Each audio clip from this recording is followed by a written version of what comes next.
Hi guys, how's it going, everybody? Please do not comment that I look tired because I have been told by a lot of people in my TikTok chat that I look exhausted today, and it's because I am very exhausted today. Okay, today has been a long, long, long day of traveling. Um, as many of you know, we were at Vid Summit in Texas for a few days for Vid Summit, and that was a great time. And then today we were just flying back from Dallas all the way back all the way to Washington State. So, you know, now I'm in Washington. Now I'm back at home. First things first, I'm super happy to be back home. Super happy to, sleep on my bed tonight. Although the hotel bed was pretty fire, my bed is better. That's just how it is. And I'm sure you guys feel the same way about your beds too. That's just how it is. If you don't like your bed that much, then something's got to be wrong with your bed. But also, there's this thing that happens to me that I'm pretty sure happens to everybody that I like to call post trip depression. And it's not obviously a real form of depression, like diagnosed depression, right? But it's just that feeling of, I'm home. You know what I'm saying? Have you ever had this when you go on vacation and, before you go on vacation, you're just locked in, you're doing your work, whatever, you're just living your life. And then you go on vacation and life is so good. And then you come back home and then you get to work and suddenly, like, you don't really enjoy work as much. Like, work feels kind of, ugh, you know what I'm saying? It's like, okay, well, why am I kind of hating this right now? And then time goes by, and then you get more and more locked in. You get more and more used to just your normal life, and then you go on a vacation or something, and then you come back, and then you're back in your normal life, and suddenly your normal life doesn't feel as good as it felt before you left. That's kind of what post-trip depression is. You know what I'm saying?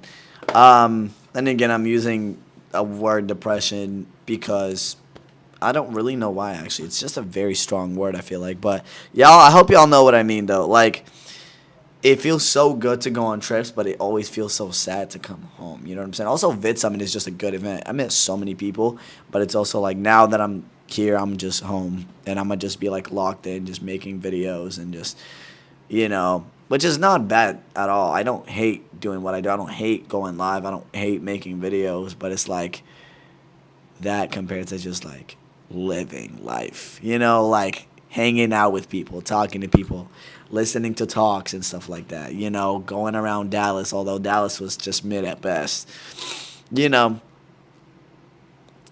it's all different, you know what I'm saying? And I'm like that with like every trip, whether I go to like a convention or something, or whether I go to like VidCon, or whether I go to a Vid Summit, or whether I go to TwitchCon, or whether I go to like all these different trips. It just like every time I come home, I'm like, well, it feels good to be home, but also like, you know what I'm saying? Like, oh, I just literally flashed my dogs, whatever. But yeah, it just feels so sad to be home. And these next few days, I'm gonna be pretty sad because like, man, I miss everything. VidCon especially, I love VidCon. I have so many friends that go to VidCon. And every time I come back from VidCon, I just get so sad because I'm like, damn, bro, I miss all my friends now. Like, I miss everyone that I met. And yeah, it just like happens to me every time. Um, Although it isn't like something I'm struggling with, it's just one of those experiences that you kind of just experience in life and they're just kind of there, you know what I'm saying? But I did just want to talk about it a little bit because I'm sure you can relate if you've ever, it's like going back to school after a break, you know what I'm saying? You have a spring break and then you're having so much fun just chilling, not worrying about no homework, not worrying about no assignments. You're just playing games with your friends, getting some food with your family, whatever you might do on your spring break.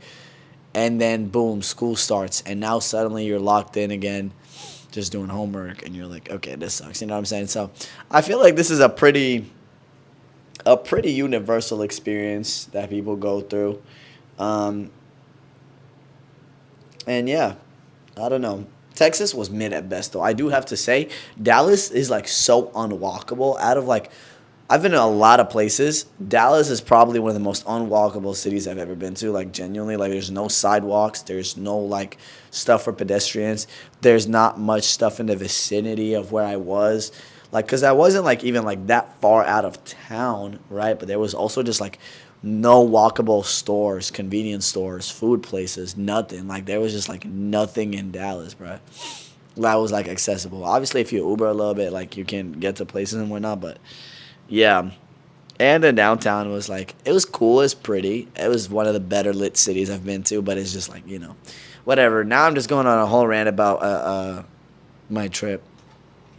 But yeah, I had a great trip. I'm super super tired though. I'm super glad to be home because I love home and I missed home and I missed Casalunia and I missed my room and I missed everything here and I'm so glad that I'm finally back. But now also I am dealing with that post trip depression. But yeah.